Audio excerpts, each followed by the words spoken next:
Yo, what's up mga katambay? Magandang araw po. Itong video na to is para dun po sa may mga Raider 150 Fi na motor. So, yung may mga nakalagay na oil change dito, papakita ko po sa inyo. Pag-on natin ng unit na to, meron po siyang oil change. Meaning to say, indicator po yan na kailangan mo nang i-change oil yung motor mo. So, yung motor naman po natin is hindi naman po yan nakakapag-detect kung nag-change oil ka na ng bagong langis at mawawala ka agad dyan. Kumbaga ito is nagsiset lang po as a reminder na kailangan mo na i-change oil yung motor mo. Kaya bagay na bagay ito sa katulad kong makakalimutin. So, pagpasensya nyo na, blinking na yung gasoline ko.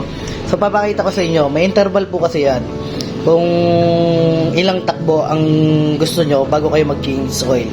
So, ganito po yan. Long press lang po natin itong adjust button. Ayan. Pag nakita po natin yan, meron po siyang interval na magbiblink. Yung sa akin po kasi is naka 1.5 yung interval. Pwede po natin yan dagdagan by pressing adjust button. Yung pinakasagad niya is 4,000. So, advisable ko naman pag 4,000, pangit na para sa akin kung inaalagaan nyo yung engine ng unit nyo.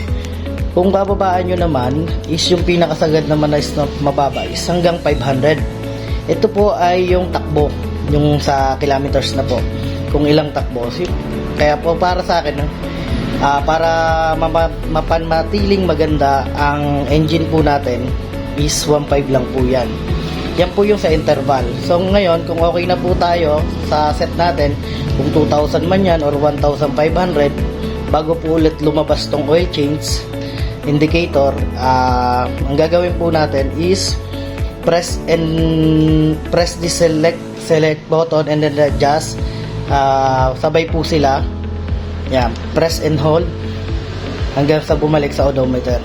Yan po, pag bumalik na, ibig sabihin naka-set na po yun sa 1.5. Ito po is kailangan po natin tanggalin yung oil change indicator para ibalik.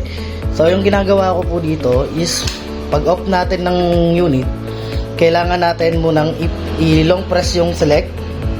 Wait lang po long press yung select, then sabay on yung unit. Yan. Tapos, yun, wala na. Then, bitaw. Nakikita nyo na. So, ngayon, pag nagpa-change oil kayo, tamang-tama, yung takbong 1,500 kilometers is, lalabas na naman siya para i-remind ka na kailangan mo nang i-change oil yung unit mo. Yun lang po sa mga kapwa ko may Raider 150 Fi dyan.